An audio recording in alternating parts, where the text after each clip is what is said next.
Doctor ವಿಶೇಷ ಕಾರ್ಯಕ್ರಮಕ್ಕೆ ಸ್ವಾಗತ. ನಾನು ಚೈತ್ರಾಂಜನ್. ಒತ್ತಡದ ಜೀವನ, ಬದಲಾಗ್ತಾ ಇರೋ ಜೀವನ ಶೈಲಿ, ಜನರಿಗೆ ನೂರಾರು ಆರೋಗ್ಯ ಸಮಸ್ಯೆ. ಯಾವ ಸಮಸ್ಯೆಗೆ ಯಾವ ಚಿಕಿತ್ಸೆ ಅನ್ನೋದು ದೊಡ್ಡ ಚಿಂತೆ. ಇಂತಹ ಸಮಸ್ಯೆ ಇರೋರಿಗೆ ಒಂದೇ ವೇದಿಕೆಯಲ್ಲೇ ಸಿಗುತ್ತೆ ಉತ್ತರ. ಇದೇ ಟಿವಿ9ನ ವಿಶೇಷ ಕಾರ್ಯಕ್ರಮ ನಿಮ್ಮ ಡಾಕ್ಟರ್.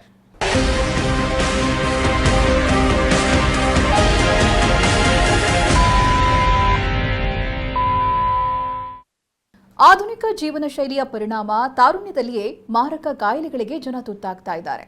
ಅಂತಹ ಕಾಯಿಲೆಗಳಲ್ಲಿ ಒಂದು ಆರ್ಥ್ರೈಟಿಸ್. ಮನುಷ್ಯನ ದೇಹವನ್ನ ಜರ್ಜರಿತಗೊಳಿಸುವಂತ ಕಾಯಿಲೆಯಲ್ಲಿ ಆರ್ಥ್ರೈಟಿಸ್ ಕೂಡ ಒಂದು. ಮೊದಲೆಲ್ಲ ಆರ್ಥ್ರೈಟಿಸ್ ವೃದ್ಧಾಪ್ಯದಲ್ಲಿ ಕಾಣಿಸಿಕೊಳ್ತಾ ಇತ್ತು. ಮೂಳೆಯ ಸವೆತದಿಂದ ವೃದ್ಧಾಪ್ಯದಲ್ಲಿ ನೋವು ಕಾಣಿಸಿಕೊಳ್ತಾ ಇತ್ತು. ಮೂಳೆಗಳ ಸವೆತದಿಂದ ಬೆನ್ನು, ಮಂಡಿ ಮತ್ತೆ ಸೊಂಟ ಭಾಗದಲ್ಲಿ ನೋವು ಕಾಣಿಸಿಕೊಳ್ಳೋದು ಆರ್ಥ್ರೈಟಿಸ್ ರೋಗ ಲಕ್ಷಣ. ಆಧುನಿಕ ಜೀವನ ಶೈಲಿ ಮತ್ತೆ ಕ್ಯಾಲ್ಸಿಯಂ ಕೊರತೆಯಿಂದ ಇದೀಗ ಆರ್ಥ್ರೈಟಿಸ್ ಸಾಮಾನ್ಯವಾಗಿ ಕಾಣಿಸಿಕೊಳ್ತಾ ಇದೆ. ಆರ್ಥ್ರೈಟಿಸ್ ನೋವುಕಾರಕ ಕಾಯಿಲೆನೇ ಇರಬಹುದು, ಆದರೆ ಸರಿಯಾದ ಮುನ್ನೆಚ್ಚರಿಕೆ ಕ್ರಮ ವಹಿಸಿದ್ರೆ ಈ ಕಾಯಿಲೆಯಿಂದ ನಾವು ದೂರವಾಗಬಹುದು. ಅಲ್ಲದೆ ಸಮರ್ಪಕ ಚಿಕಿತ್ಸೆ ಪಡೆಯೋದ್ರಿಂದ ಈ ನೋವಿನಿಂದ ಮುಕ್ತಿ ಹೊಂದಬಹುದು. ಹಾಗಾದರೆ ಶತಾಯು ಆಯುರ್ವೇದಿಕ್ ಕ್ಲಿನಿಕ್ಸ್ನಲ್ಲಿ ಯಾವ ರೀತಿಯಾದಂತಹ ಚಿಕಿತ್ಸೆ ಇದಕ್ಕೆ ಲಭ್ಯ ಇದೆ?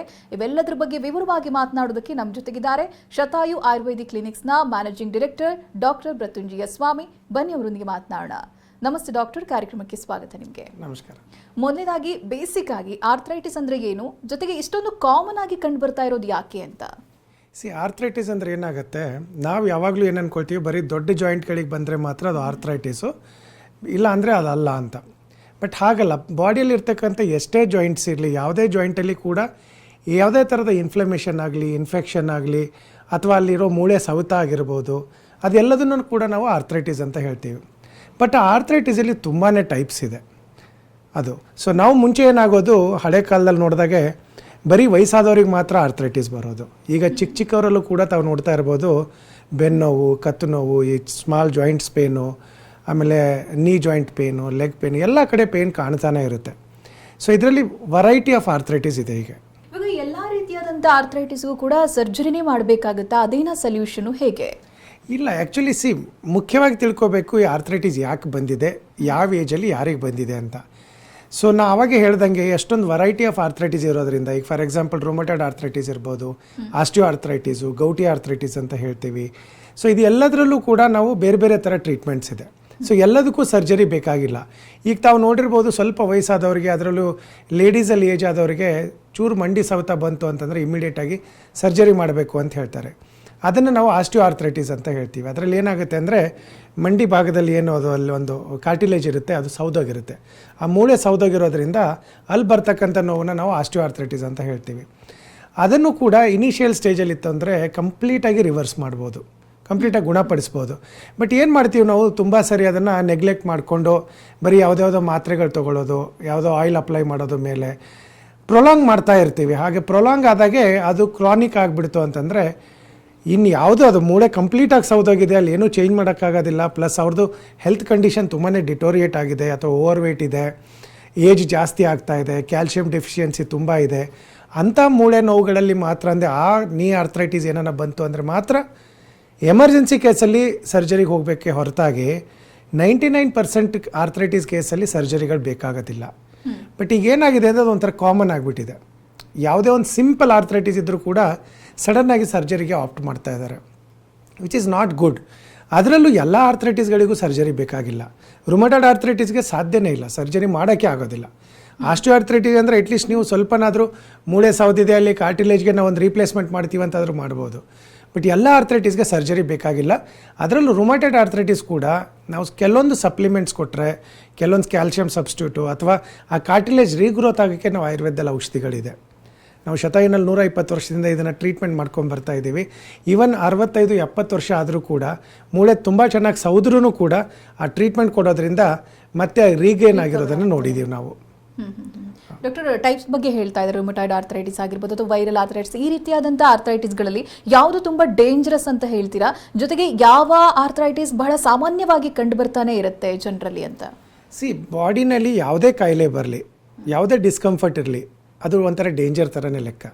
ಓಕೆ, ಆರ್ಥ್ರೈಟಿಸು ಅಷ್ಟೇ. ಇದು ಆರ್ಥ್ರೈಟಿಸ್ ಏನು ಡೇಂಜರಸ್ಸು, ಇದು ನಾನ್ ಡೇಂಜರಸ್ಸು ಅಂತಲ್ಲ. ಶುರು ಆಗೋದು ಸಿಂಪಲ್ ಆರ್ಥ್ರೈಟಿಸ್ ಆಗಿಬಿಟ್ಟು it gets into chronic arthritis, ಆವಾಗ ಇಟ್ ಬಿಕಮ್ಸ್ ಡೇಂಜರಸ್ಸು. ಆಮೇಲೆ ನಾವು ಅಂದ್ಕೊಂಡಂಗೆ ಬರೀ rheumatoid arthritis, osteo arthritis, gout ಇದೆ ಅಂತ ಮಾತ್ರ ನಾವು ಅಂದ್ಕೊಳ್ತೀವಿ. ಆಯುರ್ವೇದದಲ್ಲಿ 80 ಟೈಪ್ಸ್ ಆರ್ಥ್ರೈಟಿಸ್ ಇದೆ, 80 ಟೈಪ್ಸ್ ಜಾಯಿಂಟ್ಸ್ ಪೇನ್ಗಳು ಬರುತ್ತೆ. ಸೊ ಅದರಲ್ಲಿ ಯಾವುದಿದೆ ಅಂತ ಕರೆಕ್ಟಾಗಿ ಕಂಡುಹಿಡಿದ್ಬಿಟ್ರೆ ಅದನ್ನು ರಿವರ್ಸ್ ಮಾಡೋದು ಭಾಳ ಈಸಿ. ಯಾಕಂದರೆ ಈಗ ನಾವು ಎಷ್ಟೊಂದು ಸರಿ ನೋಡ್ತೀವಿ, ತುಂಬ ಜನ ಯಾವುದೋ ಒಂದು ಅಡ್ವರ್ಟೈಸ್ಮೆಂಟ್ ನೋಡ್ತಾರೆ, ಆ ಆಯಿಲ್ನ ತೊಗೊಂಡು ಬಂದುಬಿಟ್ಟು ಅಪ್ಲೈ ಮಾಡ್ತಾರೆ. ಕೆಲವೊಬ್ರಿಗೆ ವಾಸಿ ಆಗುತ್ತೆ, ಕೆಲವೊಬ್ರಿಗೆ ಹೆಚ್ಚಿಗೆ ಆಗುತ್ತೆ ನೋವು. ಯಾಕಂದರೆ ರುಮಟಾಯ್ಡ್ ಆರ್ಥ್ರೈಟಿಸಲ್ಲಿ ಆಯಿಲ್ ಹಾಕಿದರೆ ನೋವು ಜಾಸ್ತಿ ಆಗುತ್ತೆ, ಆಸ್ಟಿಯೋ ಆರ್ಥ್ರೈಟಿಸಲ್ಲಿ ಆಯಿಲ್ ಹಾಕಿದರೆ ನೋವು ಕಡಿಮೆ ಆಗುತ್ತೆ. ಸೊ ಎರಡಕ್ಕೂ ಡಿಫ್ರೆನ್ಸ್ ಗೊತ್ತಿರಲ್ಲ. ಜನ ಏನು ಅಂದರೆ ಯಾವುದೋ ಒಂದು ಏಜ್ ಆದವ್ರಿಗೆ ತೋರಿಸಿರ್ತಾರೆ, ಅವ್ರು ಹಚ್ಕೊಂಡ ತಕ್ಷಣ ನಡೆಯೋಕ್ಕೆ ಶುರು ಮಾಡ್ತಾರೆ. ಸೊ ಜನ ಅದನ್ನು ಯೂಸ್ ಮಾಡ್ತಾರೆ.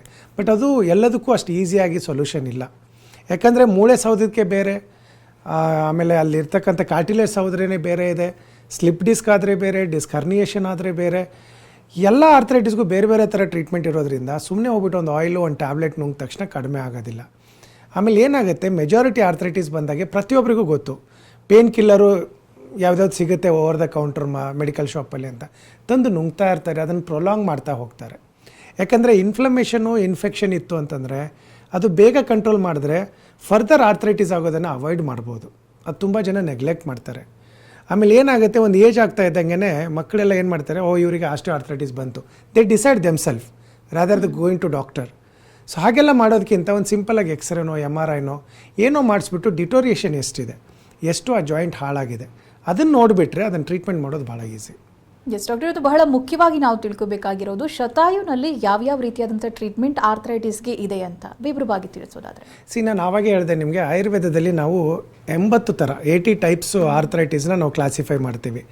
ಅದರಲ್ಲಿ ಯಾವುದಿದೆ ಅಂತ ಕಂಡುಹಿಡಿಯೋಕ್ಕೆ ಒಂದು ಸ್ವಲ್ಪ ಟೈಮ್ ಬೇಕು, ಪೇಷಂಟ್ದು ಡೀಟೇಲ್ಸ್ ಬೇಕು, ಹಿಸ್ಟ್ರಿ ಬೇಕು, ಯಾವಾಗಿಂದ ಇದೆ, ಎಷ್ಟು ವರ್ಷದಿಂದ ಇದು ಆಗ್ತಾಯಿದೆ ಅದೆಲ್ಲ ನೋಡಿದ್ಮೇಲೆ ಕೆಲವೊಂದು ಬ್ಲಡ್ ಟೆಸ್ಟ್ಗಳೆಲ್ಲ ಮಾಡಿಸ್ಬಿಟ್ಟು ಆಮೇಲೆ ಕರೆಕ್ಟಾಗಿ ಹಿಸ್ಟ್ರಿ ತೊಗೊಂತು ಅಂದರೆ ಎಕ್ಸಾಕ್ಟಾಗಿ ಇದೇ ಥರದ್ದು ಇದೆ ಅಂತ ಒಂದು ಪಿನ್ ಪಾಯಿಂಟ್ ಮಾಡಿದ ಮೇಲೆ ಅದಕ್ಕೆ ನಾವು ಕೆಲವೊಂದು ಪಂಚಕರ್ಮ ಟ್ರೀಟ್ಮೆಂಟ್ಸ್ ಮಾಡ್ತೀವಿ.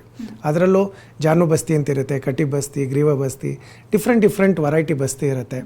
ಅದ್ರ ಜೊತೆಗೆ ಕೆಲವೊಂದು ಪಂಚಕರ್ಮದಲ್ಲಿ ನಾವು ಮಾತ್ರ ಬಸ್ತಿ ಅಂತೆಲ್ಲ ಕೊಡ್ತೀವಿ, ಅದು ಇರುತ್ತೆ. ಆಮೇಲೆ ಬರೀ ಕೆಲವೊಂದು ಸರಿ ಎಲೆ ಶಾಖ ಕೊಡ್ತೀವಿ, ಕೆಲವೊಂದು ಪತ್ರಪಿಂಡ ಸ್ವೇದ ಅಂತ ಹೇಳ್ತೀವಿ, ಷಷ್ಟಿಕ ಶಾಲಿ ಪಿಂಡ ಸ್ವೇದ ಅಂತ ಹೇಳ್ತೀವಿ. ಅದು ಏನು ಮಾಡುತ್ತೆ ಅಂದರೆ ಜಾಯಿಂಟ್ಸಲ್ಲಿ ಇರ್ತಕ್ಕಂಥ ವೀಕ್ನೆಸ್ ಆಗಲಿ, ಇನ್ಫೆಕ್ಷನ್ ಆಗಲಿ, ಇನ್ಫ್ಲಮೇಷನ್ ಆಗಲಿ, ಅಥವಾ ಡಿಜನ್ರೇಟಿವ್ ಚೇಂಜಸ್ ಏನಾಗಿರುತ್ತೆ ಅದನ್ನೇ ರೀಜನ್ರೇಷನ್ಗೆ ಹೆಲ್ಪ್ ಮಾಡುತ್ತೆ. That's one of the best treatment. ಬರೀ ಔಷಧಿ ತೊಗೊಂಡು ಮೇಲೆ ಆಯಿಲ್ ಹಚ್ಚೋದ್ರಿಂದ ಕಡಿಮೆ ಆಗೋದಿಲ್ಲ. ಸೊ ಹಾಗಾಗಿ ನಾವು ನೋಡಿಬಿಟ್ಟು ಯಾವ ಟ್ರೀಟ್ಮೆಂಟ್ ಸೆಟ್ ಆಗುತ್ತೆ ಅಂತ ಅದ್ರ ಪ್ರಕಾರ ಕೊಡ್ತೀವಿ. ನಾವು ತುಂಬ ಜನ ನೋಡಿದ್ದೀವಿ, ಹಾರ್ಡ್ಲಿ ಒಂದು 30 to 45 ಡೇಸ್ ಟ್ರೀಟ್ಮೆಂಟಲ್ಲಿ ಆರಾಮಾಗಿ ನಡ್ಕೊಂಡು ಓಡಾಡಿದ್ದಾರೆ.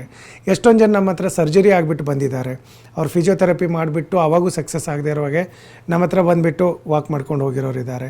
ಸೊ ಹಾಗಾಗಿ ನಮ್ಮಲ್ಲಿ ಅದರಲ್ಲೂ ಈ 120 ವರ್ಷದ ಎಕ್ಸ್ಪೀರಿಯೆನ್ಸ್ ಏನಿದೆ, ಆಮೇಲೆ ಇಲ್ಲಿವರೆಗೆ ಆಲ್ಮೋಸ್ಟ್ 10 ಲಕ್ಷಕ್ಕಿಂತ ಹೆಚ್ಚಿಗೆ ಪೇಷಂಟ್ ಟ್ರೀಟ್ ಮಾಡಿದ್ದೀವಿ. ಸೊ ಹಾಗಾಗಿ ನಿಮಗೆ ಒಂದು ಶೋರ್ ಶಾರ್ಟ್ ಆಗಿರೋ ರಿಸಲ್ಟು ಒಂದು ಕಾನ್ಫಿಡೆಂಟಾಗಿ ನಿಮಗೆ ಕಡೆ ವಾಸಿ ಮಾಡಿಕೊಂಡು ಹೋಗ್ಬೋದು. ನೀವು ಆಯುರ್ವೇದ ಅಂತ ಹೇಳಿದ್ರೆ ಸಾಮಾನ್ಯವಾಗಿ ಇಂಟೆಕ್ಸೇ ಜಾಸ್ತಿ ಇರುತ್ತೇನೋ, ತಿನ್ನೋದಕ್ಕೆ ಕೊಡ್ತಾರೆ, ಅದು ಕೂಡ ರುಚಿಯಾಗಿರೋದಿಲ್ಲ, ಈ ರೀತಿಯಾದಂಥದ್ದೆಲ್ಲ ಇರುತ್ತೆ. ಹೇಗಿರುತ್ತೆ ಡಾಕ್ಟರ್, ಒಂದು ಬೇಸಿಕ್ ಕಲ್ಪನೆ ಕೊಡೋದಾದರೆ? ಇಲ್ಲ, ಮುಂಚೆ ಅದೊಂದು ಆಡಂಬರವಾಗಿ ಮಾಡಿಬಿಟ್ಟಿದ್ರು. ಆಯುರ್ವೇದ ಅಂದರೆ ಕಹಿ ಔಷಧಿ ಇರುತ್ತೆ, ಆಮೇಲೆ ಈ ಥರ ಎಲ್ಲ ಪಥ್ಯಗಳಿರುತ್ತೆ, ಹಾಗೆಲ್ಲ ಇರೋದ್ರಿಂದ ಕೆಲವೊಂದು ಜನಕ್ಕೆ ಏನಾಗಿದೆ, ಅದೊಂದು ಮೈಂಡ್ ಸೆಟ್ ಚೇಂಜ್ ಆಗೋಗ್ಬಿಟ್ಟಿದೆ. ಬೇಡ, ಬಿಟ್ರೆ ಮೆಡಿಸಿನ್ ಇರುತ್ತೆ, ಏನೋ ಟಾರ್ಚರಸ್ ಟ್ರೀಟ್ಮೆಂಟ್ ಇರುತ್ತೆ, ಅದೆಲ್ಲ ಈಗ ಕಂಪ್ಲೀಟ್ ಚೇಂಜ್ ಆಗಿಬಿಟ್ಟಿದೆ. ಆಮೇಲೆ ಮುಂಚೆ ಸೈಂಟಿಫಿಕ್ ಎವಿಡೆನ್ಸ್ ಇರಲಿಲ್ಲ. ಇತ್ತೀಚೆಗೆ ಬಹುಶಃ ಇಂಥ ಪ್ರಕರಣಗಳು ಬಹಳಷ್ಟು ನೋಡಿರ್ಬೋದು, ನೀವು ಕೇಸಸ್ಗಳನ್ನು ನೋಡಿರ್ಬೋದು. ಸ್ಟಿರಾಯ್ಡ್ ಇಂಜೆಕ್ಷನ್ಗಳನ್ನು ತಗೊಳ್ಳೋದು ಜಾಯಿಂಟ್ ಪೇನ್ಗಾಗಿ, ಅದು ಎಫೆಕ್ಟಿವ್ ಆಗಿರುತ್ತಾ ಅಥವಾ ಸೈಡ್ ಎಫೆಕ್ಟ್ಸ್ಗಳಿರುತ್ತಾ, ಹೇಗೆ ವರ್ಕ್ ಆಗುತ್ತೆ ಡಾಕ್ಟರ್ ಅದು? ಯಾಕಂದರೆ ಒಂದು ನಾವು ತಿಳ್ಕೊಬೇಕು, ಪ್ರತಿಯೊಂದು ಮೆಡಿಕಲ್ ಸೈನ್ಸ್ಗೂ ಅದರದ್ದೇ ಆದಂಥ ಒಂದು ಲಿಮಿಟೇಷನ್ ಇದೆ. ಈಗ ಆಯುರ್ವೇದದಲ್ಲೂ ನಾವು ಎಲ್ಲವೂ ಸರ್ಜರಿ ಮಾಡ್ತೀವಿ ಅಂತ ಹೇಳೋಕ್ಕಾಗಲ್ಲ. ಯಾಕಂದ್ರೆ ನಮಗಲ್ಲಿ ಆಯುರ್ವೇದದಲ್ಲಿ ಪೈಲ್ಸು ಫಿಸ್ಟುಲೆಲ್ಲ ಟ್ರೀಟ್ಮೆಂಟ್ ಮಾಡೋಕ್ಕೆ ತುಂಬ ಚೆನ್ನಾಗಿ ಸರ್ಜಿಕಲ್ ಟ್ರೀಟ್ಮೆಂಟ್ ಇದೆ, ಕ್ಷಾರಸೂತ್ರ ಅಂತ ಮಾಡ್ತೀವಿ. ಹಾಗಂತ ನಾನು ಎಲ್ಲ ಸರ್ಜರಿ ಮಾಡ್ತೀನಿ ಅಂತ ಐ ಕಾಂಟ್ ಬಿಕಮ್ ಕಾನ್ಫಿಡೆಂಟ್. ಹಾಗೆ ಅಲೋಪತಿ ಸಿಸ್ಟಮ್ ಆಗಲಿ, ಬೇರೆ ಬೇರೆ ಸಿಸ್ಟಮ್ಗಳಿಗೆ there are some limitations. So ಹಾಗಾಗಿ ಅಲ್ಲೇನಾಗುತ್ತೆ, other than non steroidal anti inflammatory drugs ಬಿಟ್ಟರೆ ಇನ್ಯಾವುದು ಬೇರೆ ಆಪ್ಷನ್ ಇಲ್ಲ ಅವರಿಗೆ. ಅದು ಯಾವಾಗ ವರ್ಕ್ ಆಗಲ್ಲ ಆ pain killer tablets, then they will start giving steroidal injection. ಒಂದು ಸರಿ ಸ್ಟಿರಾಯ್ಡ್ ಇಂಜೆಕ್ಷನ್ ತೊಗೊಳಕ್ಕೆ ಶುರು ಮಾಡಿದ್ರು ಅಂದರೆ body immunity will become dependent. Steroid ಈಗ ಒಂಥರ ಗಾಡಿ ಹಾಳಾಗಿಬಿಟ್ರೆ ಹೇಗೆ ಒಂದು ಹಗ್ಗ ಕಟ್ಕೊಂಡು ತಳ್ಕೊಂಡು ಹೋಗ್ತೀವಿ, ಆ ಥರ ಸ್ಟಿರಾಯ್ಡು. ಸೊ ಆ ಜಾಯಿಂಟ್ಸ್ದು ನಾರ್ಮಲ್ ಫಂಕ್ಷನನ್ನು ಇದು ಟೇಕ್ ಓವರ್ ಮಾಡುತ್ತೆ. ಅದಕ್ಕೆ ಅವರಿಗೆ ಇನ್ಸ್ಟೆಂಟಾಗಿ ಟೆಂಪ್ರರಿ ರಿಸಲ್ಟ್ ಸಿಗುತ್ತೆ. ಬಟ್ ಅಡ್ವಾನ್ಸ್ಮೆಂಟ್ ಹೋಗ್ತಾ ಅವರು ಡೋಸ್ ಇನ್ಕ್ರೀಸ್ ಮಾಡ್ತಾ ಹೋಗ್ತಾರೆ. ಆ ಸ್ಟಿರಾಯ್ಡಲ್ ಸೈಡ್ ಎಫೆಕ್ಟಿಂದ ಈ ಆರ್ಥ್ರೈಟಿಸ್ ಬಿಟ್ಟಾಕಿ ಅದರಿಂದ 100 ಕಾಯಿಲೆಗಳು ಬರುತ್ತೆ.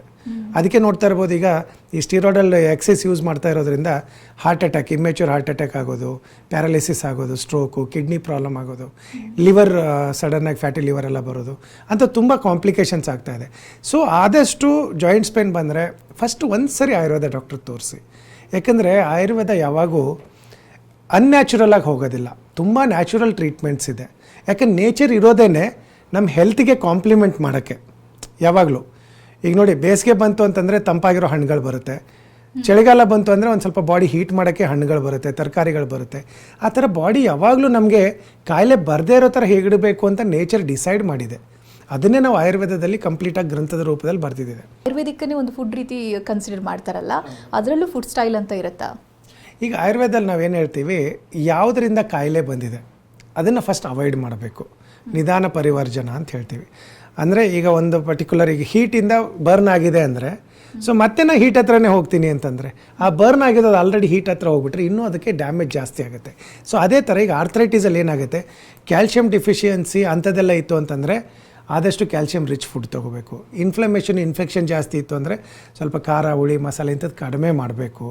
ಈಗ ರುಮಟೆಡ್ ಆರ್ಥ್ರೈಟಿಸ್ ಇತ್ತು ಅಂತಂದರೆ ಹುಣಸೆಹಣ್ಣು, ಬದನೆಕಾಯಿ ಅಂಥದ್ದೆಲ್ಲ ಜಾಸ್ತಿ ತಿನ್ನಬಾರ್ದು, ಯಾವುದು ಕಫ ಜಾಸ್ತಿ ಮಾಡುತ್ತೆ. ಸೊ ಆ ಥರ ನಾವೇನು ಮಾಡ್ತೀವಿ, ಒಂದೊಂದು ಬಾಡಿ ಟೈಪ್ ಅವರಿಗೂ ಬೇರೆ ಬೇರೆ ಥರ ಸಿಂಪಲ್ ಡಯಟ್ ಮಾಡಿಫಿಕೇಷನ್ ಹೇಳ್ತೀವಿ. ಜೊತೆಗೆ ಲೈಫ್ ಸ್ಟೈಲು ಏನಾಗುತ್ತೆ, ಈಗ ಆರ್ಥ್ರೈಟಿಸ್ ಯಾಕೆ ಜಾಸ್ತಿ ಬರ್ತಾ ಇದೆ ಅಂದರೆ ನಾವು ಜಾಯಿಂಟ್ಸ್ನ ಕರೆಕ್ಟಾಗಿ ಯೂಸ್ ಮಾಡ್ತಾ ಇಲ್ಲ. ಈಗ ಚೇರಲ್ಲಿ ಕೂತ್ಕೊಂಡ್ರೂ ಸರಿಯಾಗಿ ಕೂತ್ಕೊಳ್ಳಲ್ಲ, ಕಾರ್ ಓಡಿಸ್ತಾ ಇದ್ರೂ ಸರಿಯಾಗಿ ಓಡಿಸೋದಿಲ್ಲ, ಟೂ ವೀಲರು ರೋಡ್ಗಳು ಸರಿ ಇಲ್ಲ. ಸೊ ಯಾವಾಗೂ ಏನಾಗುತ್ತೆ, ಒಂದಿಲ್ಲ ಒಂದು joint always we are over using it. So ಹಾಗಾಗಿ ನಾವು ಆದಷ್ಟು ಜಾಯಿಂಟ್ಸ್ಗಳನ್ನು ಕೇರ್ಫುಲ್ಲಾಗಿ ನೋಡಿಬಿಟ್ಟು ಪಾಶ್ಚರ್ ಎಲ್ಲ ಸರಿಯಾಗಿತ್ತು ಅಂತಂದರೆ ಪ್ರಾಬ್ಲಮ್ಸ್ ಬರೋದಿಲ್ಲ. ಈ ಆರ್ಥ್ರೈಟಿಸ್ ಟ್ರೀಟ್ಮೆಂಟ್ ಅಂದ್ರೆ ಬಹಳ ಸಮಯ ತಗೊಳುತ್ತಾ ಹೇಗೆ ಡಾಕ್ಟರ್? ಯಾಕೆಂದ್ರೆ ಇದರಿಂದ ಲೈಫ್ ಸ್ಟೈಲ್ ಡಿಸೀಸ್ ಅಂತ ಹೇಳ್ತಾರಲ್ಲ, ಲೈಫ್ ಟೈಮ್ ಮೆಡಿಸಿನ್ ಹೇಗೆ ಅದು? ಇಲ್ಲ, ಅದರಲ್ಲಿ ಎಲ್ಲ arthritis it's not related to lifestyle. ಕೆಲವೊಂದು ಡಿಜನರೇಟಿವ್ ಚೇಂಜಸ್ ಇದ್ರೂ ಬರುತ್ತೆ, ಇನ್ಫ್ಲಮೇಷನ್ ಇದ್ರೂ ಬರುತ್ತೆ. ಸೊ ಪ್ರತಿಯೊಂದಕ್ಕೂ ಒಂದು ಬೇರೆ ಬೇರೆ ಥರ ಟ್ರೀಟ್ಮೆಂಟ್ ಇದೆ. ಅದರಲ್ಲೂ ಮೂಳೆ ಸವಿತ ಜಾಸ್ತಿ ಇಲ್ಲ, ಅವರಿಗೆ ಕ್ಯಾಲ್ಶಿಯಂ ಡೆಫಿಷಿಯನ್ಸಿ ಇಲ್ಲ, ಇನ್ಫೆಕ್ಷನ್ ಜಾಸ್ತಿ ಇಲ್ಲ ಅಂತಂದರೆ ಸಿಂಪಲ್ಲಾಗಿ ಒಂದು 3 to 6 ಮಂತ್ಸಲ್ಲಿ ತುಂಬ ಚೆನ್ನಾಗಿ ರಿಲೀಫ್ ಕಾಣ್ಕೋಬೋದು ಅವರು. ಈಗ ಸ್ಲಿಪ್ ಡಿಸ್ಕ್ ಹರ್ನಿಯೇಷನ್ನು ಅಂಥದ್ದೆಲ್ಲ ಇತ್ತು, ಅಥವಾ ಜಾಯಿಂಟಲ್ಲಿ ಸ್ವೆಲ್ಲಿಂಗ್ ಬಂದಿತ್ತು, ಯಾವುದೋ ಏಟ್ ಆಗಿರುತ್ತೆ ಅಥವಾ ಯಾವುದೋ ಇಂಜುರಿ ಆಗಿರುತ್ತೆ, ಅಂಥದ್ದೆಲ್ಲ ಭಾಳ ಕ್ವಿಕ್ಕಾಗಿ ರಿಲೀಫ್ ಮಾಡ್ಕೋಬೋದು. ಅದಕ್ಕೆಲ್ಲ ಲಾಂಗ್ ಟೈಮ್ ಬೇಕಾಗಿಲ್ಲ. ಬಟ್ ಯಾವಾಗ ಮೂಳೆ ಸವಿತಾ ಇರುತ್ತೆ, ಅದರಲ್ಲಿ ಆಸ್ಟಿಯೋ ಆರ್ಥ್ರೈಟಿಸು ಏಜ್ ರಿಲೇಟೆಡ್ ಇರುತ್ತೆ, it may take around 6 months to 9 months. ಅದರಲ್ಲಿ ನೀವು ಆವಾಗ ಕೇಳಿದ್ರಿ, ಕೆಲವೊಂದು ಕಹಿ ಔಷಧಿ ಇರುತ್ತೆ ಆಯುರ್ವೇದದಲ್ಲಿ, ತೊಗೊಳಕ್ಕಾಗೋದಿಲ್ಲ, ಎಲ್ರಿಗೂ ಇಷ್ಟ ಆಗೋದಿಲ್ಲ ಅಂತ. ಬಟ್ ಈಗ ತುಂಬ ಕ್ಯಾಪ್ಸುಲ್ಸ್ ಬಂದುಬಿಟ್ಟಿದೆ, ಕ್ಯಾಪ್ಸುಲ್ಸು ಹೌದು. ಸೊ ಹಾಗಾಗಿ ನಿಮಗೆ ಅಷ್ಟು ಡಿಸ್ಕಂಫರ್ಟ್ ಇರೋದಿಲ್ಲ, ಕಂಫರ್ಟೇಬಲ್ ಆಗಿ ತೊಗೊಂಡ್ಬಿಟ್ಟು ನೀವು ಇದನ್ನು ಗುಣಪಡಿಸ್ಕೋಬೋದು. ಓಕೆ, ಇನ್ನು ಬಹಳ ಮೇಜರ್ ಡೌಟು, ಆಯುರ್ವೇದಿಕ್ ಚಿಕಿತ್ಸೆ ಅಂತ ಹೋದಾಗ ಅಲ್ಲಿ ಇನ್ಶೂರೆನ್ಸ್ ಕ್ಲೈಮ್ ಆಗುತ್ತಾ ಅಥವಾ ಶತಾಯುಗಿದು ಅಪ್ಲೈ ಆಗುತ್ತಾ? ಈ ರೀತಿಯಾದಂಥ ಡೌಟ್ಸ್ ಇರುತ್ತೆ, ಏನು ಹೇಳ್ತೀರಾ? ಇಲ್ಲ, ನಾವು ಶತಾಯು ಆಯುರ್ವೇದದಲ್ಲಿ ಏನು ಮಾಡಿದ್ದೀವಿ, ನಾವು NABH ಅಕ್ರಿಡಿಟೆಡ್ ಹಾಸ್ಪಿಟಲ್ ಮಾಡ್ಕೊಂಡ್ಬಿಟ್ಟಿದ್ದೀವಿ. So that is like government of ಇಂಡಿಯಾದು ಒಂದು ಸ್ಟ್ಯಾಂಡರ್ಡ್ ಪ್ರೋಟೋಕಾಲ್ ಇದೆ. ಅದನ್ನು ನಾವು ಮಾಡಿರೋದ್ರಿಂದ ಪ್ರತಿಯೊಂದು ಹೆಲ್ತ್ ಇನ್ಶೂರೆನ್ಸ್ ಕೂಡ ನಮ್ಮ ಶತಾಯುನಲ್ಲಿ ಹೆಲ್ತ್ ಇನ್ಶೂರೆನ್ಸ್ ಕವರೇಜ್ ಆಗುತ್ತೆ. ಸೊ ನೀವು ಯಾವುದೇ ಟ್ರೀಟ್ಮೆಂಟ್ ತೊಗೊಂಡ್ರು, ಆರ್ಥ್ರೈಟಿಸ್ ಇರ್ಬೋದು, ಸ್ಪಾಂಡಿಲೈಟಿಸ್ ಇರ್ಬೋದು, asthma, liver problem, kidney problem, heart problem, ಪ್ರತಿಯೊಂದಕ್ಕೂ ಕೂಡ ಹೆಲ್ತ್ ಇನ್ಶೂರೆನ್ಸ್ ಕವರೇಜ್ ಇದೆ. ಮುಂಚೆ ಹಾಗಿರಲಿಲ್ಲ, ಬಟ್ ಈಗ ಏನಾಗಿದೆ ಅಂದರೆ ಗೌರ್ಮೆಂಟ್ ಆಫ್ ಇಂಡಿಯಾನೇ ಅದೊಂದು ಮ್ಯಾಂಡೇಟ್ರಿ ಮಾಡಿದೆ. ಪ್ರತಿಯೊಂದು ಹೆಲ್ತ್ ಇನ್ಶೂರೆನ್ಸ್ನವರು ಕೂಡ ಆಯುಷ್ಗೆ ಅಂತಲೇ ಒಂದು 50% ಸಮ್ ಇನ್ಶೂರ್ಡ್ ಏನಿರುತ್ತೆ ಅದರಲ್ಲಿ ಮಿನಿಮಮ್ 50% ಆಯುರ್ವೇದ ಟ್ರೀಟ್ಮೆಂಟ್ಗೂ ಕೊಡಬೇಕು ಅಂತಿರೋದ್ರಿಂದ, ಯಾಕೆಂದರೆ ನಮ್ಮದು ಬೆಂಗಳೂರು ಇಂಟರ್ನ್ಯಾಷನಲ್ ಏರ್ಪೋರ್ಟ್ ಪಕ್ಕದಲ್ಲಿ ಶತಾಯು ಆಯುರ್ವೇದ ರಿಟ್ರೀಟ್ ಅಂತಲೇ ಇದೆ. ಅಲ್ಲೇ ಆಯುರ್ವೇದ, ಯೋಗ, ನ್ಯಾಚುರೋಪತಿ ಇದು 3 ಪದ್ಧತಿನ ಅಳವಡಿಸ್ಕೊಂಡು ನಾವು ಇದೆಲ್ಲ ಕಾಯಿಲೆಗಳಿಗೆ ಟ್ರೀಟ್ಮೆಂಟ್ ಕೊಡ್ತೀವಿ. ಅಲ್ಲೇ ಬಂದು ಉಳ್ಕೊಂಡು ಟ್ರೀಟ್ಮೆಂಟ್ ತೊಗೋಬೋದು. ಸೊ ಮಿನಿಮಮ್ 2 nights ಉಳ್ಕೊಳ್ತು ಅಂತಂದರೆ ಇನ್ಶೂರೆನ್ಸ್ ಕ್ಲೇಮು ಕಂಪ್ಲೀಟ್ ಆಗುತ್ತೆ. ಓಕೆ ಡಾಕ್ಟರ್, ನೋಡಿ ಯಾವುದೇ ರೀತಿಯಾದಂಥ ಆರ್ಥ್ರೈಟಿಸ್ ಕಾಣಿಸ್ಕೊಳ್ಳೋದಕ್ಕೆ ಅದರದೇ ಆದಂಥ ಕಾರಣಗಳಿತ್ತು, ಅದು ಏನೇನು ಅನ್ನೋದಾಗಿ ಡಾಕ್ಟರ್ ವಿವರಿಸ್ತಾ ಇದ್ರು. ಜೊತೆಗೆ ಶತಾಯು ಆಯುರ್ವೇದಿಕ್ ಕ್ಲಿನಿಕ್ಸ್ನಲ್ಲಿ ಇದಕ್ಕೆ ಯಾವ ರೀತಿಯಾದಂಥ ಟ್ರೀಟ್ಮೆಂಟ್ ಇದೆ ಅಂತ ವಿವರಿಸ್ತಾ ಇದ್ರು. ಡಾಕ್ಟರ್, ಇನ್ನು ಸಾಮಾನ್ಯವಾಗಿ ಆಯುರ್ವೇದಿಕ್ ಚಿಕಿತ್ಸೆ ಅಂತ ಬಂದಾಗ ಸಾಕಷ್ಟು ಪ್ರಶ್ನೆಗಳು ಹುಟ್ಟುತ್ತೆ. ನಾವೇನಾದರೂ ತಯಾರಿ ಮಾಡ್ಕೊಂಡು ಹೋಗ್ಬೇಕಾ, ಆಯುರ್ವೇದಿಕ್ ಕ್ಲಿನಿಕ್ಸ್ಗೆ ಹೋಗಬೇಕಾದ್ರೆ ಅಲ್ಲೇ ತಂಗಬೇಕಾದಂಥ ಪರಿಸ್ಥಿತಿ ಇರುತ್ತಾ? ಅದೆಲ್ಲವೂ ಪ್ರಶ್ನೆಗಳಿರುತ್ತೆ, ಏನು ಹೇಳ್ತೀರಾ? ಎಲ್ಲ ಟ್ರೀಟ್ಮೆಂಟ್ಗಳಿಗೂ ಏನು ಅಂಥ ಪ್ರಿಪರೇಷನ್ ಏನು ಬೇಕಾಗಿಲ್ಲ. ಸಡನ್ನಾಗಿ ಏನಾದರೂ ಡಿಸ್ಕಂಫರ್ಟ್ ಇತ್ತು ಅಂತಂದರೆ ನಮ್ಮದು 14 ಕ್ಲಿನಿಕ್ ಇದೆ ಬೆಂಗಳೂರಲ್ಲಿ. ಯಾವುದೇ ಕ್ಲಿನಿಕ್ ಹತ್ತಿರ ಇರೋ ಕ್ಲಿನಿಕ್ಕಿಗೆ ಹೋಗ್ಬೋದು, ಅಥವಾ ಈಗ ಆನ್ಲೈನ್ ಕನ್ಸಲ್ಟೇಷನ್ ಕೂಡ ಶುರು ಮಾಡಿದ್ದೀವಿ. ವಿಡಿಯೋ ಕನ್ಸಲ್ಟೇಷನ್ ಇದೆ, ಆಡಿಯೋ ಕನ್ಸಲ್ಟೇಷನ್ ಇದೆ. ಅದನ್ನು ಮಾಡಿಬಿಟ್ಟು ರಿಪೋರ್ಟ್ಸ್ ಅವ್ರು ವಾಟ್ಸಪ್ಪಲ್ಲಿ ಕಳಿಸಿದರೆ ನಾವೇ ಮೆಡಿಸಿನ್ನ ಕೊರಿಯರ್ ಮಾಡು ಕಳಿಸ್ತೀವಿ. ಇಲ್ಲಿವರೆಗೆ ಬರೋದು ಬೇಕಾಗಿಲ್ಲ. ಇನ್ನು ಕೆಲವೊಬ್ರು ಏನು ಮಾಡ್ತಾರೆ, ಮನೇಲಿ ವಯಸ್ಸಾಗಿರುತ್ತೆ, ಅವ್ರಿಗೆ ತುಂಬಾ ತಡ್ಕೊಳಕ್ಕಾಗದೇ ಇರೋ ಥರ ಕಾಯಿಲೆಗಳು ಬಂದಿರುತ್ತೆ ಅಂದ್ಕೊಳ್ಳಿ. ಆವಾಗ ನಮಗೆ ಉಳ್ಕೊಂಡ್ಬಿಟ್ಟು ಟ್ರೀಟ್ಮೆಂಟ್ ತೊಗೊಳಕ್ಕೂ ಕೂಡ ನಮ್ಮಲ್ಲಿ ಫೆಸಿಲಿಟೀಸ್ ಇದೆ. ಬಟ್ ಯಾವುದೇ ಥರದ್ದು ಪ್ರಿಪ್ರೇಷನ್ನು ಅದಕ್ಕೇನು ಬೇಕಾಗಿದ್ದಿಲ್ಲ. ಬಟ್ ಯಾವುದೇ ಒಂದು ಕಾಯಿಲೆ ಬಂತು ಅಂತಂದರೆ ಐ ಆಲ್ವೇಸ್ ಸಜೆಸ್ಟ್, ನಾವು ಇವನ್ ಶತಾಯುನಲ್ಲೂ ಅಷ್ಟೇ, ನಾವು ಜಾಸ್ತಿ ಮೆಡಿಸಿನ್ ಕೊಡೋದ್ರಲ್ಲಿ ಬಿಲೀವ್ ಮಾಡೋದಿಲ್ಲ. ಆದಷ್ಟು ಎಷ್ಟು ಕಡಿಮೆ ಮೆಡಿಸಿನ್ ಕೊಟ್ಟು ಬೇಗ ಕಾಯಿಲೆ ವಾಸಿ ಮಾಡೋಕ್ಕಾಗತ್ತೆ ಅದನ್ನು ನಾವು ಯಾವಾಗಲೂ ಪ್ರಯತ್ನ ಮಾಡ್ತಾ ಇರ್ತೀವಿ. ಯಾಕಂದರೆ ಯಾವುದೇ ಒಂದು ಮೆಡಿಸಿನ್ತು ಲಾಂಗ್ ಟರ್ಮ್ ಯೂಸ್ ಮಾಡಿದ್ವಿ ಅಂದರೆ body will become immune to it. So ಅದಕ್ಕೆ ಆದಷ್ಟು ನಾವು ಲಿಮಿಟೆಡ್ ಆಗಿ ಶಾರ್ಟ್ ಟೈಮ್ ಡ್ಯೂರೇಷನ್ನಲ್ಲಿ ಆ ಟ್ರೀಟ್ಮೆಂಟ್ನ ಫಾಸ್ಟಾಗಿ ಅವರಿಗೆ ರಿಕವರ್ ಆಗೋ ಥರ, ಅಂದರೆ ರಿಸಲ್ಟ್ ಸಿಗೋ ಥರ ನಾವು ಶತಾಯುನಲ್ಲಿ ನಮ್ದು ಇಷ್ಟು ವರ್ಷದ ಎಕ್ಸ್ಪೀರಿಯೆನ್ಸಿಂದ ಆ ಪ್ರಯತ್ನಗಳು ಜಾಸ್ತಿ ಮಾಡ್ತೀವಿ. ಹಾಗಾಗಿ ನಮ್ಮ ಹತ್ರ ಎಷ್ಟೊಂದು ಜನ ಆರ್ಥ್ರೈಟಿಸ್ ಅಂತ ಬಂದಿದ್ದಾರೆ. ಈಗ ಒಬ್ಬರು ಆಸ್ಟಿಯೋ ಆರ್ಥ್ರೈಟಿಸ್ ಆಗಿಬಿಟ್ಟು ಸರ್ಜರಿಗೆ ಹೋಗಿದ್ರು. ಸರ್ಜರಿಯಲ್ಲೂ ಕೂಡ ಇಲ್ಲ ಇಷ್ಟೇ ಮಾಡೋಕ್ಕಾಗೋದು, ಇನ್ನು ನೀವು ಲೈಫ್ ಲಾಂಗು ಅದು ಇದು ಹಿಡ್ಕೊಂಡ್ಬಿಟ್ಟು ಕೋಲ್ ಹಿಡ್ಕೊಂಡೇ ಓಡಾಡಬೇಕು, ಅದು ಜಾಸ್ತಿ ಓಡಾಡೋಕ್ಕಾಗೋದಿಲ್ಲ, ನೀವು ಬೆಡ್ ರೆಸ್ಟಲ್ಲಿ ಇರಬೇಕು ಅಂತ ಹೇಳಿದರು. ಎಷ್ಟು ಆಲ್ಮೋಸ್ಟ್ 1 ವರ್ಷಗಟ್ಟಲೆ ಫಿಸಿಯೋಥೆರಪಿ ಮಾಡಿದರು. ಬಟ್ ನಮ್ಮಲ್ಲಿ ಹಾರ್ಡ್ಲಿ ನಾವು ಅವರಿಗೆ ಒಂದು 45 ಡೇಸ್ ಟ್ರೀಟ್ಮೆಂಟು ಕೂಡ ಕೊಟ್ಟಿಲ್ಲ. ಅವರೇ ನಡ್ಕೊಂಡು ವೀಡಿಯೋ ಟೆಸ್ಟಿಮೋನಿ ಎಲ್ಲ ಕೊಟ್ಟು ಕೂಲೆಲ್ಲ ಇಲ್ಲದೇ ನಾನು I can walk, I can jump ಅಂತೆಲ್ಲ ಹೇಳಿ. ಸೊ ಅಷ್ಟು ಎಫೆಕ್ಟಿವ್ ಆಗಿರೋ ಟ್ರೀಟ್ಮೆಂಟ್ ಇದೆ. ಸೊ ಯಾರಿಗೇ ಆಗಲಿ ಅದು ಡೌಟ್ ಬೇಕಾಗಿಲ್ಲ. ಕಾನ್ಫಿಡೆಂಟಾಗಿ they can come and they can first examine. ಆಮೇಲೆ ಬಂದ ತಕ್ಷಣ ಟ್ರೀಟ್ಮೆಂಟ್ ಶುರು ಮಾಡಬೇಕು ಅಂತಲ್ಲ, ಒಂದು ಸರಿ ದೆ ಕ್ಯಾನ್ ಕ್ರಾಸ್ ಚೆಕ್. ಈಗ ಹೆಂಗಾಗಿದೆ ಮೆಡಿಕಲ್ ಸಿಸ್ಟಮು ಅಂದರೆ it became like everywhere, like we want to get the maximum patients. So ಅದಕ್ಕೆ ಪೇಷಂಟ್ ಯಾವಾಗಲೂ ಒಂದು ತಲೆಯಲ್ಲಿ ಇಟ್ಕೋಬೇಕು, ಯಾವಾಗಲೂ ಸೆಕೆಂಡ್ ಒಪಿನಿಯನ್, ಥರ್ಡ್ ಒಪಿನಿಯನ್ ತೊಗೊಳ್ಳೇಬೇಕು. ಅವ್ರು ಎಷ್ಟೇ ಕ್ಲೋಸ್ ಇರಲಿ, ಎಷ್ಟೇ ರಿಲೇಟಿವ್ಸ್ ಇರಲಿ, ಎಂಥ ಒಳ್ಳೆ ಡಾಕ್ಟರ್ ಇರಲಿ, ಆದಷ್ಟು 2 ರಿಂದ 3 ಒಪಿನಿಯನ್ ತೊಗೊಂಡು ದೇ ನೀವು ಟೇಕ್ ಅ ಕಾಲ್. ಅದೆಲ್ಲ ಬಿಟ್ಟು ಸಡನ್ನಾಗಿ ನಂಗೆ ಈ ಥರ ಕಾಯಿಲೆ ಬಂತು, ಒಂದು ಡಾಕ್ಟ್ರ್ ಹತ್ರ ಹೋದ ತಕ್ಷಣ ಅವ್ರು ಇಲ್ಲ ನೀವು ಈಗ ಸರ್ಜರಿ ಮಾಡ್ಕೋಬೇಕು, ಇಲ್ಲ ನಿಮ್ಗೆ ಆಗೋದಿಲ್ಲ, ಕಾಂಪ್ಲಿಕೇಶನ್ಸ್ ಆಗುತ್ತೆ ಅಂತ ಹೆದರ್ಸ್ಕೊಂಡ ತಕ್ಷಣ ಹೋಗ್ಬಿಟ್ಟು ಡೋಂಟ್ ಸಬ್ಜೆಕ್ಟ್ ಟು ಸರ್ಜರಿ. ಸ್ವಲ್ಪ ಆದಷ್ಟು ಸೆಕೆಂಡ್ ಥರ್ಡ್ ಒಪಿನಿಯನ್ ತೊಗೊಳ್ಳಿ. ಅದಕ್ಕೆ ಒಂದು ಸ್ವಲ್ಪ ಟೈಮ್ ಕೊಡಿ, 1 week 10 days. You mentally become little freezed, whether I have to go for this or this natural treatment, simple treatment which gives a result, I can wait ಅಂತ. So ಅಂಥದ್ದು ಮಾಡೋದ್ರಿಂದ ನೀವು ಆದಷ್ಟು ಅದನ್ನು ಚೇಂಜ್, ಅಂದರೆ ಆಪ್ರೇಷನ್ ಆಗಲಿ ಅಥವಾ ಈಗ ಸರ್ಜರೀಸು ಒಂದು ಸರಿ ಮಾಡ್ತು ಅಂದ್ರೆ ರಿವರ್ಸ್ ಮಾಡೋಕ್ಕಾಗೋದಿಲ್ಲ. ಸೊ ಅದನ್ನು ಲಾಸ್ಟ್ ಆಪ್ಷನ್ ಆಗಿ ಇಟ್ಕೋಬೋದು. ಅದಕ್ಕೂ ಮುಂಚೆ ನ್ಯಾಚುರಲಾಗಿ ಟ್ರೀಟ್ಮೆಂಟ್ ಆಗ್ತಾಯಿದ್ರೆ ಆದಷ್ಟು ಬೇಗ ಅದನ್ನು ಮಾಡೋದು ಒಳ್ಳೆಯದು. ಆಮೇಲೆ ಕೆಳಗಡೆ ಬರ್ತಾರೋ ನಂಬರ್ಗೆ ಒಂದು ಸರಿ ರಿಪೋರ್ಟ್ಸ್ ಕಳಿಸ್ಬಿಟ್ರೆ ನಮ್ಮವ್ರು ಹೇಳ್ತಾರೆ whether we can treat it or not. ಹಾಗೆ ಮಾಡಿಬಿಟ್ರೆ ನಿಮಗೆ ಟ್ರೀಟ್ಮೆಂಟ್ ಮಾಡ್ಕೊಳ್ಳೋದು ಈಸಿ. ಎಸ್ ಡಾಕ್ಟರ್, ಇನ್ನು ಹೀಲಿಂಗ್ ಟೈಮ್ ಅನ್ನೋದು ವಯಸ್ಸಿನ ಮೇಲೆ ಡಿಪೆಂಡ್ ಆಗಿರುತ್ತಾ ಹೇಗೆ ಡಾಕ್ಟರ್? ನ್ಯಾಚುರಲಿ ಈಗ ಚಿಕ್ಕ ಮಕ್ಕಳಲ್ಲಿ ಆದಷ್ಟು ಫಾಸ್ಟು, ಯಂಗ್ ಜನ್ರೇಷನಲ್ಲಿ ಆದಷ್ಟು ಫಾಸ್ಟು, ಓಲ್ಡ್ ಏಜಲ್ಲಿ ಆಗೋದಿಲ್ಲ. Because naturally body immune system ಏನಿದೆ, ಆಮೇಲೆ ಹೀಲಿಂಗ್ ರೆಸ್ಪಾನ್ಸ್ ಏನಿದೆ ತುಂಬ ಕಡಿಮೆ ಆಗ್ತಾ ಬರುತ್ತೆ ವೆನ್ ಏಜ್ ಪ್ರೋಗ್ರೆಸಸ್. ಸೊ ಹಾಗಾಗಿ ಎಷ್ಟು ಬೇಗ ಬರ್ತಾರೆ, ಈಗ ನಾವು ತುಂಬ ಸರಿ ನೋಡ್ತೀವಿ, ವೆದರ್ ಇಟ್ಸ್ ಇನ್ಫರ್ಟಿಲಿಟಿ, ಆರ್ಥ್ರೈಟಿಸ್ ಇಂಥದಕ್ಕೆಲ್ಲ 10-15 IVF ಮಾಡಿಕೊಂಡು ಎಲ್ಲೂ ಆಗ್ತಾಯಿಲ್ಲ, ಇನ್ನೇನೋ ಅಡಾಪ್ಷನ್ಗೆ ಹೋಗಬೇಕು ಅಂತ ನಮ್ಮ ಹತ್ರ ಬರ್ತಾರೆ. ಆರ್ಥ್ರೈಟಿಸು ಅಷ್ಟೇ, ಎಲ್ಲೂ ಆಗಲಿಲ್ಲ, ಎಲ್ಲ ಸ್ಟೀರಾಯ್ಡ್ ಇಂಜೆಕ್ಷನು ತೊಗೊಂಡಿರ್ತಾರೆ, ಎಲ್ಲ ಮಾಡಿರ್ತಾರೆ. ಕೊನೆಗೆ ಡಾಕ್ಟ್ರಿ ನಾಳೆ ನೀವು ಸರ್ಜರಿ ಮಾಡಬೇಕು ಅಂದಾಗೆ ಏನಾದರೂ ಮಾಡೋಕ್ಕಾಗುತ್ತಾ ಅಂತ. ಅಷ್ಟೊತ್ತಿಗೆ ಏನಾಗುತ್ತೆ, ಆ ಜಾಯಿಂಟು ಡಿಜೆನರೇಟಿವ್ ಚೇಂಜಸ್ ತುಂಬ ಆಗಿರುತ್ತೆ, ಡಿಸ್ಟ್ರಕ್ಷನ್ ತುಂಬ ಆಗಿರುತ್ತೆ, ಏನೇನೋ ಎಲ್ಲ ಮಾಡಿರ್ತಾರೆ ಆಲ್ರೆಡಿ. ಅಷ್ಟು ಹಾಳು ಮಾಡ್ಕೊಂಡು ಬಂದುಬಿಟ್ಟು ಆಮೇಲೆ ಆಯುರ್ವೇದ ತುಂಬ ವರ್ಷ ತೊಗೊಳುತ್ತಲ್ವ ಅಂತ. ಸ್ಟಾರ್ಟಿಂಗಲ್ಲೇ ಬಂದರೆ, ಇನಿಷಿಯಲ್ ಸ್ಟೇಜಲ್ಲಿ ಬಂದರೆ ಭಾಳ ಕ್ವಿಕ್ಕಾಗಿ ಇದನ್ನು ವಾಸಿ ಮಾಡ್ಬೋದು. ಅಂದರೆ ಜನರಿಗೆ ಆ ಪೇನಿಂದ ಕ್ವಿಕ್ಕಾಗಿ ರಿಲೀಫ್ ಬೇಕು ಅಂತ ಅನಿಸುತ್ತೆ. ಪೇನ್ ಕಿಲ್ಲರ್ ಅಥವಾ ಸೆಲ್ಫ್ ಮೆಡಿಕೇಶನ್ ಎಲ್ಲ ತೊಗೊಂಡಿರ್ತಾರೆ. ಬಹುಶಃ ಇದೇ ಎಫೆಕ್ಟ್ ಆಗ್ತಾ ಇದೆಯಾ? ಡಯಾಗ್ನೈಸ್ ಮಾಡೋದು ಜೊತೆಗೆ ಆಯುರ್ವೇದಕ್ಕೆ ಮೊದಲನೇದಾಗಿ ಬರೋದೇ ಆದ್ಯತೆ ಆಗಿರ್ಬೇಕಂತೀರಾ ಹೇಗೆ ಡಾಕ್ಟರ್? ತುಂಬಾ ನಾನು ರೀಸೆಂಟಾಗಿ ನಂದು ಒಂದು ಪರ್ಸನಲ್ ಎಕ್ಸ್ಪೀರಿಯೆನ್ಸು, ನಾನು ನನ್ನ ಫ್ರೆಂಡ್ ಇಬ್ಬರು ಜಿಮ್ಗೆ ಹೋಗಿದ್ವಿ. ಸಡನ್ನಾಗಿ we lifted around 100 kg weight, deadlift ಅಂತ ಹೇಳ್ತಾರೆ. ಇಬ್ಬರು ಸಡನ್ನಾಗಿ ವಿ ಕೊಲ್ಯಾಪ್ಸ್ಡ್.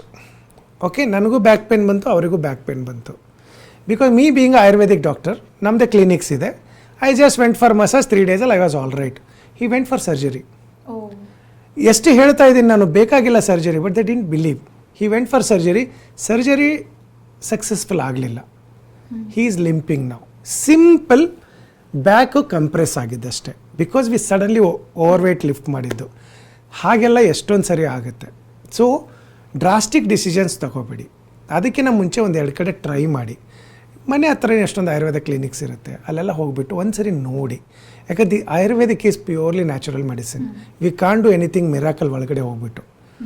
ಅಲ್ಲಿ ಏನಾದ್ರು ಡಿಜೆನರೇಟಿವ್ ಚೇಂಜಸ್ ಇದೆ, ಅದಕ್ಕೆ ಬೇರೆ ಇದೆ. ಇನ್ಫ್ಲಮೇಷನ್ ಇದ್ದರೆ ಬೇರೆ, ಸೌದ್ರೆ ಬೇರೆ, ಮೂಳೆ ಸೌತಾ ಇದ್ದರೆ ಪ್ರತಿಯೊಂದಕ್ಕೂ ಬೇರೆ ಬೇರೆ ಥರ ಇದೆ. ಸೊ ಹಂಗಾಗಿ ಒಂದ್ಸರಿ ನ್ಯಾಚುರಲ್ ಟ್ರೀಟ್ಮೆಂಟ್ ಟ್ರೈ ಮಾಡೋದು ಹಾರ್ಮ್ ಇಲ್ಲ ಅಂತ ಅನ್ಕೊಳ್ತೀನಿ. ಡಾಕ್ಟರ್, ಇನ್ನು ಬಹಳಷ್ಟು ಜನರಲ್ಲಿ ಆಕ್ಸಿಡೆಂಟ್ ಆಗಿರುತ್ತೆ, ಇನ್ನೇನೋ ಆಗಿರುತ್ತೆ, ಆ ಮೂಳೆಗಳ ಪೇನ್ ಶುರುವಾಗುತ್ತೆ, ಅನಂತರದಲ್ಲಿ ಆರ್ಥ್ರೈಟಿಸ್ ಅಂತ ಡಯಾಗ್ನೋಸ್ ಮಾಡ್ತಾರೆ. ಅಂಥವರಿಗೆ ಆಯುರ್ವೇದ ಹೆಲ್ಪ್ ಆಗುತ್ತಾ? ಯಾವ ರೀತಿಯಾಗಿ ಅವರನ್ನು ಟ್ರೀಟ್ ಮಾಡ್ತೀರಾ ನೀವು? ಈಗ 100 ಇಯರ್ಸ್ಗಿಂತ ಮುಂಚೆ ಆಯುರ್ವೇದನೇ ಇತ್ತು. ಈಗ ಮಾತ್ರ ಈ ಮಾಡರ್ನ್ ಸೈನ್ಸ್ ಬಂದಿರೋದು. ಮುಂಚೆನೂ ಕೂಡ ಆಕ್ಸಿಡೆಂಟ್ಸ್ ಆಗ್ತಿತ್ತು. ಬೋನ್ ಸೆಟ್ಟರ್ಸ್ ಅಂತಲೇ ಇರೋರು. ಸೊ ಹಾಗಾಗಿ ಈವನ್ ಎಂಥ ಇದು ಇದ್ರೂ, ಆಕ್ಸಿಡೆಂಟ್ ಇದ್ದರೂ ಅದನ್ನು ಸೆಟ್ಟಿಂಗ್ ಮಾಡ್ಬೋದು, ಬೋನ್ ಸೆಟ್ ಅಂತ. ಸೊ ಆ ಥರ ಆಯುರ್ವೇದಿಕಲ್ಲಿ ಒಳ್ಳೆ ಟ್ರೀಟ್ಮೆಂಟ್ಸ್ ಇದೆ. ಯಾವ ಜಾಯಿಂಟಿಗೆ ಯಾವ ಥರ ಟ್ರೀಟ್ಮೆಂಟ್ ಮಾಡಬೇಕು, ಯಾವ ಥರ ಸೆಟ್ ಮಾಡಬೇಕು, ಅದನ್ನು ನರ್ವ್ ಸಪ್ಲೈ ಆಗಲಿ, ಬ್ಲಡ್ ಸಪ್ಲೈ ಆಗಲಿ, ಬೋನ್ ಏನಾದರೂ ಡಿಫಾರ್ಮಿಟಿ ಆಗೋಗ್ಬಿಟ್ರೆ ಅದನ್ನು ರೀಸೆಟ್ ಮಾಡೋದು ಕೂಡ ಆಯುರ್ವೇದದಲ್ಲಿದೆ. ತುಂಬ ಚೆನ್ನಾಗಿ ಬರೆದಿರೋದೆ. ಸೊ ಯಾವುದೇ ಥರ ಆಕ್ಸಿಡೆಂಟ್ ಇದ್ದರೂ ಕೂಡ ಅಲ್ಲಿನ ನರ್ವ್ ಡ್ಯಾಮೇಜ್ ಆಗಿದ್ರೂ ಕೂಡ ನಾವು ರೀಎಸ್ಟಾಬ್ಲಿಷ್ ಮಾಡ್ಬೋದು. ಎಸ್ ಡಾಕ್ಟರ್, ಇವತ್ತಿನ ಕಾರ್ಯಕ್ರಮದಲ್ಲಿ ಆರ್ಥ್ರೈಟಿಸ್ಗೆ ಆಯುರ್ವೇದ ಯಾವ ರೀತಿಯಾಗಿ ಸಹಾಯ ಆಗುತ್ತೆ, ಯಾವ ರೀತಿಯಾಗಿ ಅದು ವರ್ಕ್ ಆಗುತ್ತೆ ಅನ್ನೋದನ್ನು ವಿವರವಾಗಿ ತಿಳಿಸ್ಕೊಟ್ಟಿದ್ದೀರಾ. ಧನ್ಯವಾದಗಳು ನಿಮಗೆ. ಇದುವರೆಗೆ ನಮ್ಮ ಜೊತೆಗಿದ್ದು ಶತಾಯು ಆಯುರ್ವೇದಿಕ್ ಕ್ಲಿನಿಕ್ಸ್ನ managing director doctor Mrityunjaya Swamy. ನೇರವಾದ ಭೇಟಿಗಾಗಿರುವಂಥ ನಂಬರ್ ಹಾಗೆ ವಿಳಾಸವನ್ನು ನೋಟ್ ಮಾಡಿಕೊಳ್ಳಿ. Shatayu Ayurvedic clinics, RT Nagar, JP Nagar, Indiranagar, HSR layout, Koramangala, Rajajinagar, Chandra layout, Banashankari, Yelahanka, Srigandha Kaval, white field, ಸಹಕಾರ್ ನಗರ್, ರಾಜರಾಜೇಶ್ವರಿ ನಗರ್, ಕಲ್ಯಾಣ್ ನಗರ್. ದೂರವಾಣಿ ಸಂಖ್ಯೆ 9590484848 ಮತ್ತು 8884144466. Website www.shatayu.com.